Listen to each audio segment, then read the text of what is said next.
आपने सरकार के बजट पर मुझे बोलने का अवसर दिया।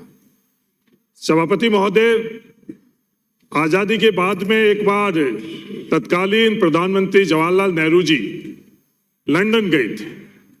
उस वक्त ब्रिटेन के तत्कालीन प्रधानमंत्री चर्चिल ने नेहरू जी से पूछा कि आप हमारे जेल में कितना समय बिताया। नेहरू जी ने जवाब दिया, मैंने 10 वर्ष से अधिक आपकी जेल में समय बिताया। चर्चिल ने उनसे पूछा कि आप 10 वर्ष से अधिक हम लोगों की जेल में बिताया तो क्या आप हम लोगों से नफरत करते हो? जवाब जवाहरलाल नेहरू जी ने दिया कि मैं और हमारे सहयोगियों ने एक ऐसा नेता के साथ में कार्य के नेतृत्व में काम किया जिन्होंने हमको नहीं तो डरना सिखाया और नहीं नफरत करनी सिखाई। जब आप सरकार में थे उस वक्त नहीं तो हम डरे और आज नहीं हम लोग नफरत करते हैं आपसे। आज जो देश में हालात बने हुए हैं, यही संदेश लेकर हमारे नेता राहुल गांधी जी कन्याकुमारी से कश्मीर तक ये संदेश लेकर देश के अंदर जा रहे हैं। देश में जो माहौल बना हुआ है वो किसी से छुपा हुआ नहीं। माननीय सदस्य, आज महत्वपूर्ण दिन है। नेता प्रतिपक्ष भी बोलेंगे, माननीय नेता जो है पक्ष भी बोलेंगे, बीच में इंटरव्यू नहीं करेंगे। प्लीज सेव करें। ये इनकी मजबूरी है सभापति महोदय कि मुद्दे की बात नहीं हो देश के अंदर, काम की बात नहीं हो देश के अंदर, तो इस तरह का कृत्य कर कर कहीं ना कहीं डाइवर्ट करें। ये इनकी मजबूरी है कि जहां इनको रहना है वहां से ट्रेनिंग भी इनको यही सिखाई गई है और वहां रहना भी इसी के माध्यम से ही रहेंगे।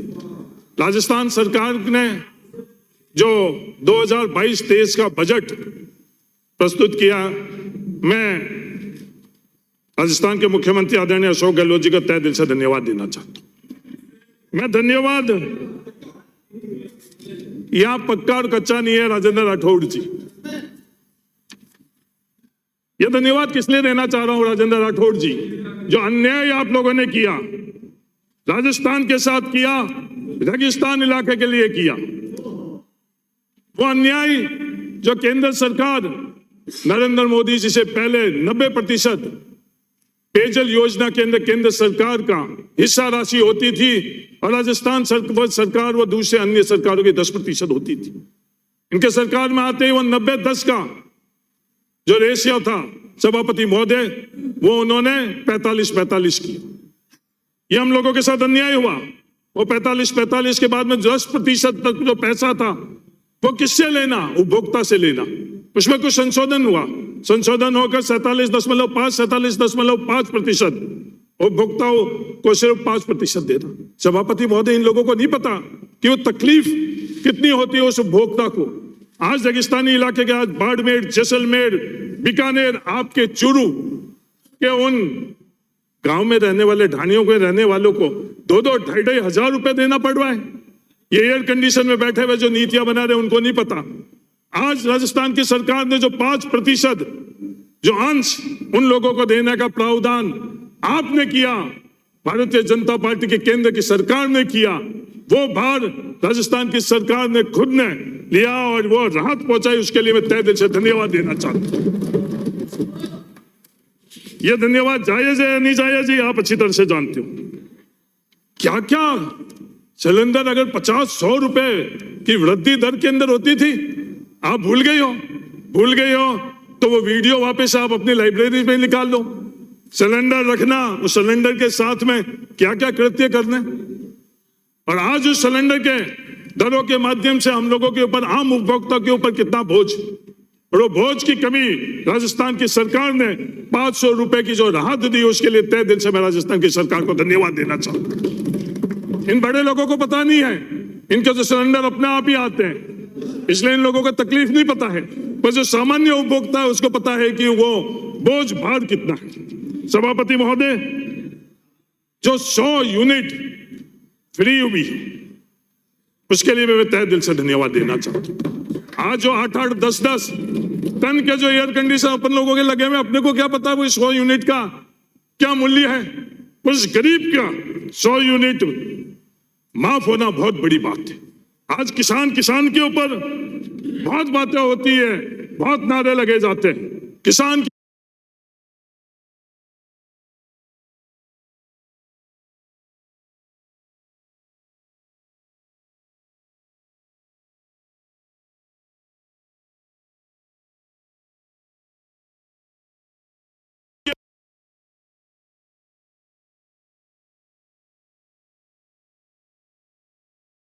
महोदय, हम लोगों के परिवार बीमारी से नहीं घबराता था, बीमारी में खर्चे से हम लोग घबराते थे कि बीमारी आ गई, इस बीमारी के ऊपर जो खर्चा होगा तो वे हम लोग कहां से करेंगे। ये राजस्थान की सरकार है, उन्होंने चिरंजीवी योजना के माध्यम से वो डर, खौफ और भार हम लोगों से हटाया। ये सबसे ऐतिहासिक काम हुआ। और ये चिरंजीवी योजना का जो 10 लाख से बढ़कर 25 लाख रुपए का जो प्रावधान किया है, मैं राजस्थान के तमाम नागरिकों की तरफ से तहे दिल से उन्हें धन्यवाद देना चाहता हूं। चिरंजीवी दुर्घटना बीमा 5 लाख से बढ़ाकर 10 लाख, इन बड़े लोगों को नहीं पता। इन लोगों के अगर आप इनकम टैक्स रिटर्न देखोगे तो करोड़ों रुपए बीमा के हैं, पर जो आम लोग, जो राजस्थान के आम मजदूर, किसान, सामान्य परिवार से उसके लिए 5 रुपए की जगह 5 लाख की जगह 10 लाख मिलेगा, तो उसकी राहत कितनी मिलेगी वो आम लोगों को पता है, इसलिए उनको धन्यवाद देना चाहता हूं। सभापति महोदय, राजस्थान के अंदर और देश के अंदर निरंतर आपदाएं आई। सबसे पहले आपदा आई टिड्डी के माध्यम से। इस टिड्डी के माध्यम से आपदा आई, बाड़मेर, जैसलमेर के किसानों ने, राजस्थान की सरकार ने उस टिड्डी के जो आक्रमण हुआ उसको रोका। बहुत अच्छा प्रबंधन हुआ। तत्कालीन उस वक्त के जो जिला कलेक्टर थे जैसलमेर के, वो खुद जमीनी स्तर के ऊपर जाकर वो रोका। मैं उसको आज उनको तहे दिल से धन्यवाद देना चाहता हूं। और सभापति महोदय, उस वक्त जो प्रावधान बने हुए थे केंद्र सरकार के और यूएन के, उस प्रावधान के अंदर सिर्फ स्प्रे का ही प्रावधान था। उस प्रावधान के अंदर जो दवाई पाउडर फॉर्म के अंदर थी, उसके उपयोग के लिए प्रतिबंध लगा हुआ था। और बाड़मेर, जैसलमेर के किसान ने खुद अपने खुद की जेब से 70 लाख से लेकर 1 करोड़ रुपए व्यय कर और वो पाउडर खरीद कर, जो प्रावधान केंद्र सरकार के तरफ से और यूनाइटेड नेशनल के तरफ से, WFA की तरफ से था, उसके विपरीत जाकर और वो एक्सपेरिमेंट किया। और वो एक्सपेरिमेंट जब उन किसानों ने किया और उस एक्सपेरिमेंट के अंदर सफल हुए। क्या सभापति महोदय, जो किसान इस तरह का प्रयोग किया करता है, हम लोगों का दायित्व नहीं बनता है उस किसान को हम लोग मदद करें, और जो भी इसका व्यय है, आज भी जैसलमेर के अंदर उन सोसाइटी के अंदर 70 से 80 लाख रुपए उस पाउडर फॉर्म में जो खरीद हुई उसके अंदर पड़े। तो मेरा नम्र निवेदन है आपकी तरफ से, हम किसानों को प्रोत्साहित करें। इस तरह से हम उस दवाइयों का भी भुगतान हम लोग करेंगे। सरकार नहीं करेगी तो किसान हतोत्साहित नहीं होंगे। किसानों के परिवार सक्षम हो चुके हैं, आपस के अंदर पैसा इकट्ठा कर भी दे देगी, और सरकार करेगी तो इससे बहुत अच्छा संदेश होगा और प्रोत्साहन मिलेगा। उसे टिड्डी के बाद में कोरोना आया, बेहतरीन कोरोना का प्रबंधन हुआ, सब लोगों ने सहयोग किया। और मेरा व्यक्तिगत तौर के ऊपर मानना है, कोरोना के अंदर अगर सबसे बेहतरीन फैसला कोई हुआ, उस वक्त के स्वास्थ्य विभाग के अंदर 5 तरह की दवाई का किट, और वो किट लेकर और डोर टू डोर जो सर्वे हुआ उसमें शामिल हुए तमाम, मैं सरकारी कर्मचारी को आज के दिन में साधुवाद ही नहीं देना, साधुवाद देना चाहता हूं। उस कोरोना के प्रबंधन के अंदर सबसे अगर सशक्त कोई माध्यम था वो विकेंद्रीकरण था, डिसेंट्रलाइजेशन था। बड़े बड़े अस्पतालों के अंदर कोरोना का प्रबंधन उतना अच्छी तरह से नहीं हो सका जितना कोरोना के सेंटर्स जो बनाए थे, उन सेंटर के अंदर छोटी छोटी जगह के अंदर कोरोना सेंटर के अंदर वो चीज हुई। तहे दिल से मैं उस कोरोना के प्रबंधन के लिए भी राजस्थान की सरकार को धन्यवाद देना चाहता हूं। सभापति महोदय, उसके बाद तीसरी आपदा हम लोगों के बीच में आई, लंपी। बहुत हम लोग नारे बोल, जय गौ माता, बहुत हम लोग पूजन करते हैं, गाय के पूजन और गाय के नारे, पर जब लंपी बीमारी आई सभापति महोदय, हम लोगों की प्राथमिकता उस लंपी के माध्यम से जो हमारे बीच में गोवंश था उसको बचाने की थी या नहीं थी। आज हम अगर आईना देखें, हमको सबको इस बात को स्वीकार करना चाहिए, दलगत हम लोगों की विचारधारा से ऊपर, कि हम लोग सामूहिक तौर के ऊपर फेल हुए लंपी के अंदर हमारी गौ माता को बचाने के लिए। बहुत बड़े स्तर के ऊपर किसी सर्वे की आवश्यकता नहीं है। जो हम लोग पशु आहार अपने खुद के गायों को देते इस पशु आहार की सेल बढ़ी है या घटी है, और घटी है तो कितनी घटी है?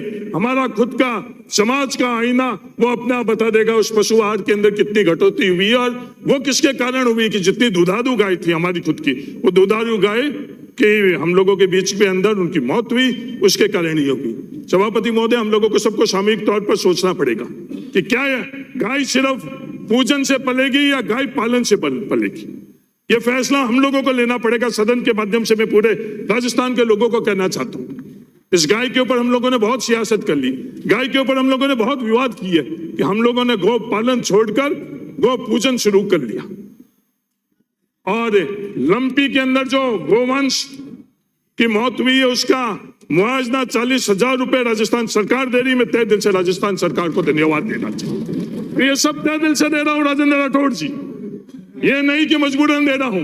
यहां बैठा हूं वो भी तहे दिल से ही बैठा हूं, और ऊपर जाऊंगा इस मिट्टी में मिलूंगा उस वक्त भी यहीं बैठा रहूंगा। इसके अलावा कभी भी जहन में सोचूंगा भी नहीं, इधर से उधर नहीं होगा। जिस विचारधारा में पैदा हुआ हूं उसी विचारधारा के अंदर खत्म होऊंगा। मैं रिकॉर्ड के अंदर ये बात आपको साझा करना चाहता हूं।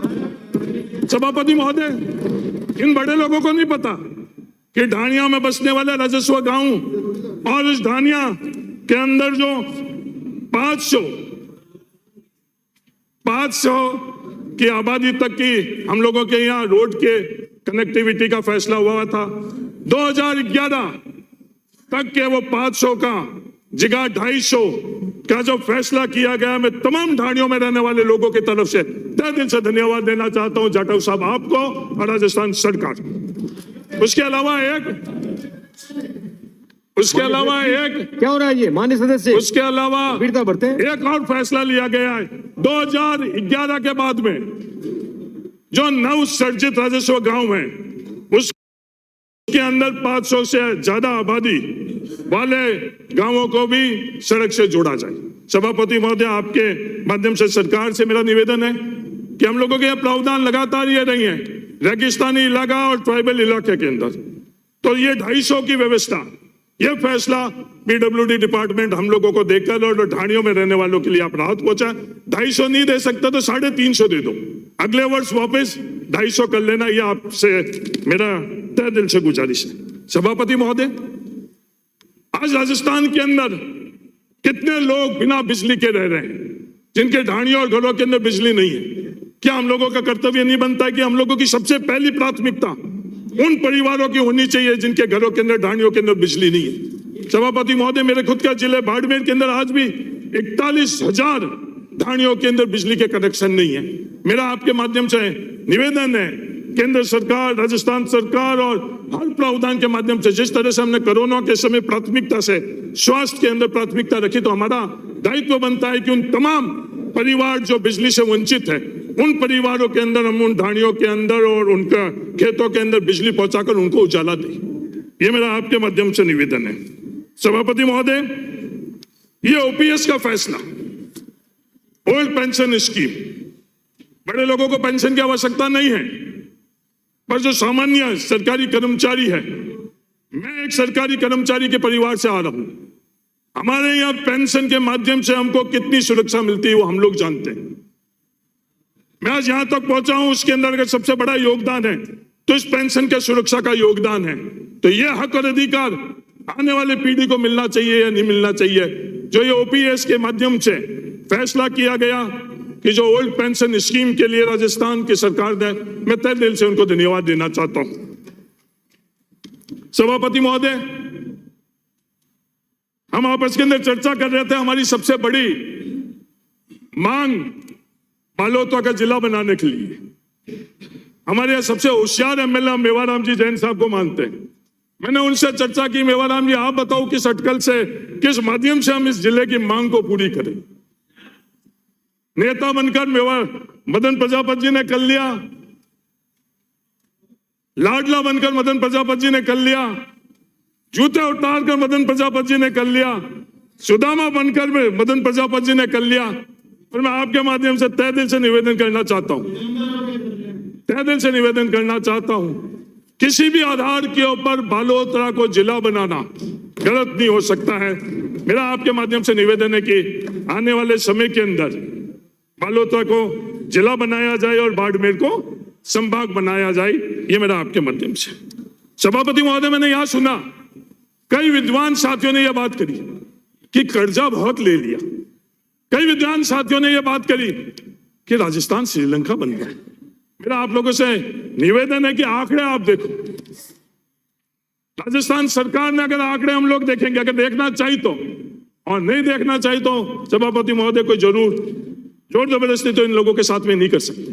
ये जोर जबरदस्ती इसलिए नहीं कर सकते कि आज पूरा देश कर्रारा है किन मुद्दों पर, बेरोजगारी के ऊपर।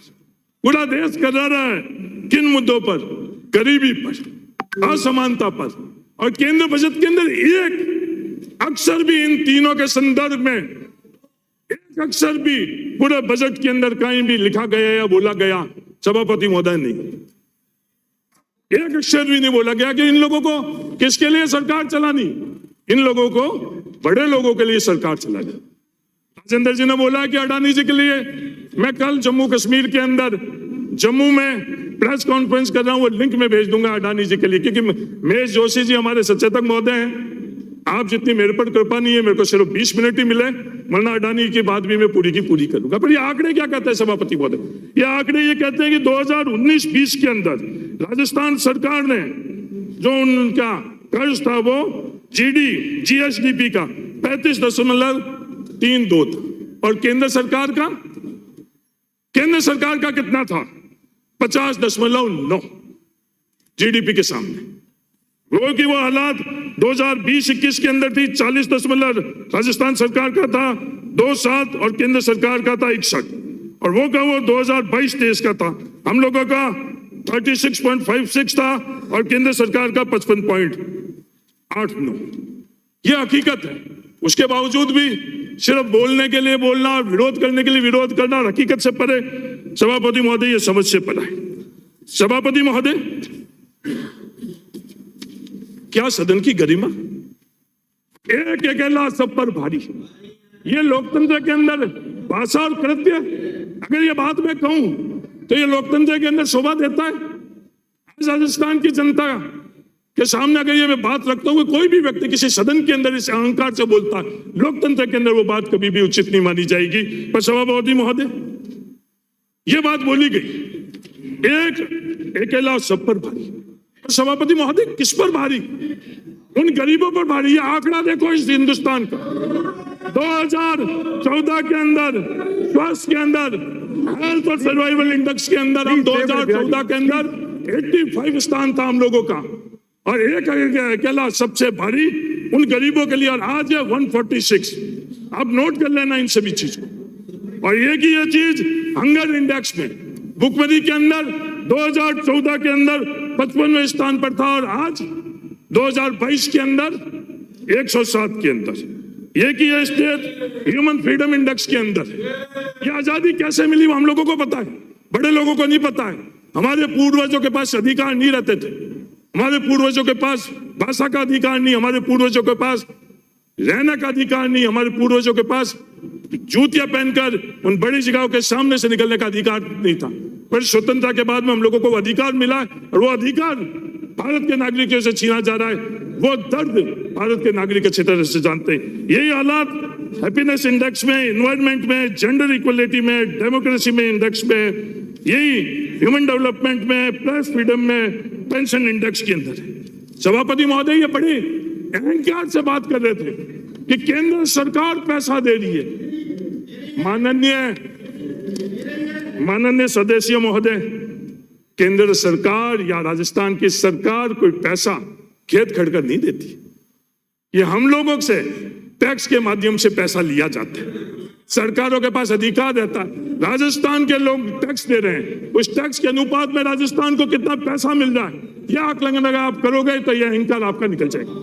पर सभापति महोदय, गंभीरता बरतें। सभापति महोदय, माननीय सदस्य गंभीरता बरतें। ये नए कुछ सीख लीजिए। हो क्या रहा है सभापति महोदय? हमारे को बजट के अंदर केंद्र सरकार ने जो स्टेट का एलोकेशन था वो 33,43,000 और 39,000, और मिला कितना पिछले साल?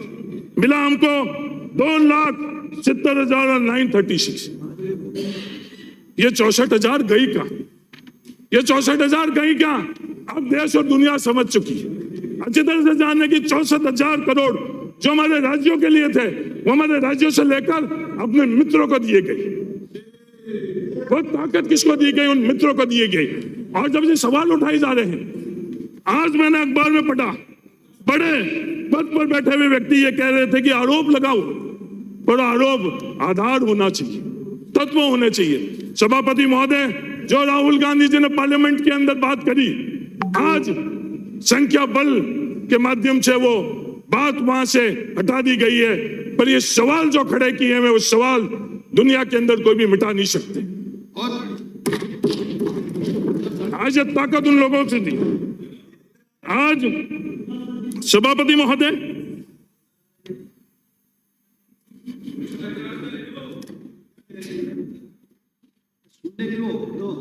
यूं ही मर कर खो जाना मंजूर नहीं, थक हार कर सो जाना मंजूर नहीं।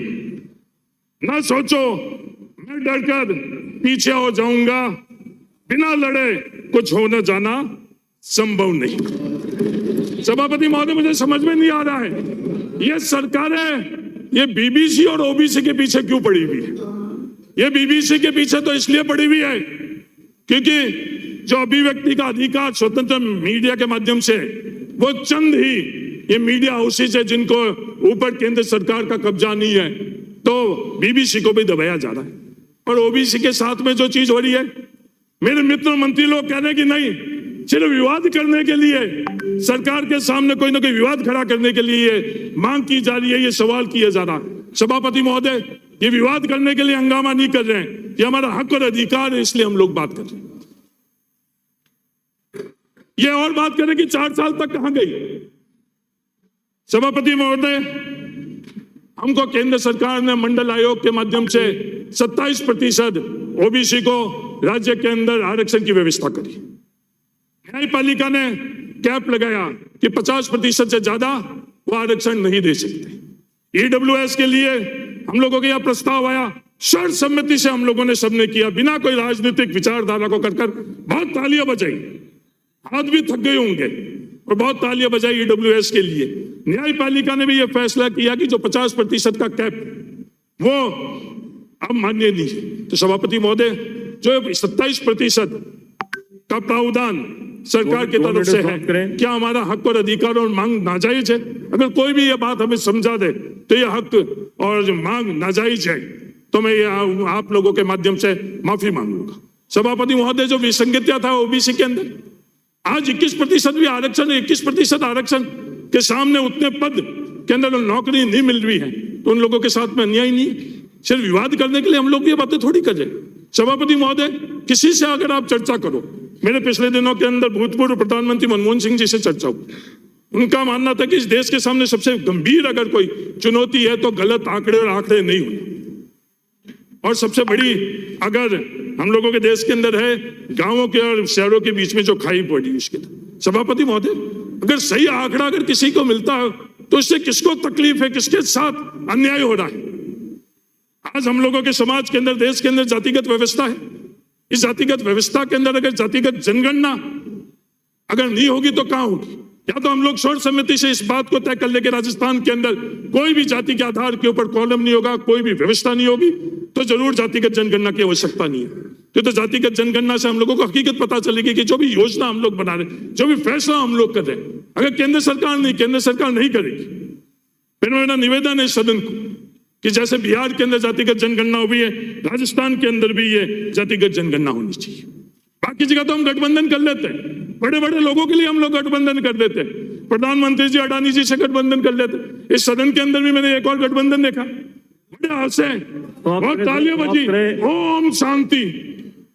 माननीय सदस्य, ये भी सदन के अंदर देखा, ये सदन के अंदर देखा, बड़े कुर्सियों पर बैठे हुए नागौर का गठबंधन भी हमने देखा। पर ये गठबंधन इन गरीबों के लिए करो, ये मेरा आप सब लोगों से निवेदन है। अगर ये गठबंधन हम गरीब के लिए करेंगे, गठबंधन हम राजस्थान के लिए करेंगे, जब जाकर हम लोगों के राजस्थान आगे बढ़ेगा। तो मैं तहे दिल से सभापति महोदय, ऐसे कई व्यवस्था हुई, कई फैसले हुए, मैं बाड़मेर जैसलमेर से आता हूं। 5 साल के अंदर इंदिरा गांधी नहर के माध्यम से जो पानी किसानों को मिला और उससे पहले 5 साल तक नहीं मिला, कहीं भी जाकर कोई भी चला जाए, बॉर्डर पर ऊंट पर बैठकर भी घूम रहे हैं, तो वहां भी हमारे ये ऊंट उन आईजीएनपी वाले किसानों के बीच में कर ले कि 5 साल तक बहुत अच्छा पानी मिला है। इस तरह का फैसला और इस तरह की व्यवस्था हुई है। और ये फैसला और व्यवस्था क्यों कि वहां के जनप्रतिनिधि, चाहे साले मोहम्मद है, रूपाराम जी हो, हेमाराम जी, इन तमाम लोगों ने 4 साल तक प्रयास किया कि आईजीएनपी का जैसलमेर के अंदर पानी का प्रबंधन हुए। इस तरह के फैसले राजस्थान की सरकार निरंतर करती आई। अंत में सभापति महोदय, आज राजस्थान की सबसे बड़ी अगर कोई प्राथमिकता है तो वो प्राथमिकता है शिक्षा, रोजगार और सुविधा की व्यवस्था खत्म करनी। इस शिक्षा के माध्यम से हम लोग आज यहां तक पहुंचे। और सबसे बड़ा अन्याय कोई होता है, आर्थिक विषमता से अन्याय नहीं होता है। वाणी से समाप्त करें प्लीज। आर्थिक, मैं इस कंक्लूड कर रहा हूं, आर्थिक विषमता से अन्याय नहीं होता है, सामाजिक व्यवस्था से अन्याय नहीं होता है। पर सभापति महोदय, ये ज्ञान और शिक्षा के अंदर जो असमानता है, उससे बड़ा अन्याय दुनिया के अंदर कोई नहीं कर सकता। मैं एक उदाहरण देना चाहता हूं। आज राजस्थान के अंदर 10,000 जो बड़े पदों के ऊपर बैठे हैं, उन 10,000 के अंदर 9,000 लोगों ने इसी राजस्थान के विश्वविद्यालय और कॉलेज से अध्ययन किया। पर उनके परिवार 10,000 में से क्या 10% भी के बच्चे इन विश्वविद्यालय और कॉलेजों में अध्ययन कर रहे हैं? सभापति महोदय, उत्तर मिलेगा नहीं। इन विश्वविद्यालयों को हमने खत्म कर लिया। इस विश्वविद्यालय के कोख से मैं निकला हूं। आज इस जय नारायण विश्वविद्यालय की क्या हालात बनी हुई है। एमबीए विश्वविद्यालय हम लोगों ने बना दिया। विश्वविद्यालय की प्राथमिकता क्या होनी चाहिए? विश्वविद्यालय की प्राथमिकता होनी चाहिए कि वहां रिसर्च एंड डेवलपमेंट हुई। कोई विश्वविद्यालय में रिसर्च एंड डेवलपमेंट हो रहा है? नहीं हो रहा है। एकेडमिक एक्टिविटीज हो रही है? नहीं हो रही है। सिर्फ एग्जामिनेशन सेंटर बनकर रहे। मेरा नम्र निवेदन है, उन विश्वविद्यालय के माध्यम से हम लोग जो सामान्य परिवार से लोग आ रहे हैं, उनको उच्च शिक्षा का अवसर दे दो। अनंत के अंदर जो अन्याय इन सुविधा के माध्यम से हम लोग करें, वो अन्याय सामूहिक तौर पर हम लोग बैठकर कुछ न कुछ ऐसी व्यवस्था करें कि वो पीड़ा, वो सुविधा कर्मचारियों के साथ में नहीं हो। पेपर के संदर्भ के अंदर और रोजगार के संदर्भ में मैं पहले भी बोल चुका हूं, योग्य आदमी को आप बैठाओ। योग्य आदमी को अगर बैठाओगे तो अपने आप सब चीजें ठीक हो जाएगी। धन्यवाद। जय हिंद। राम राम। श्री सतीश जी पूनिया।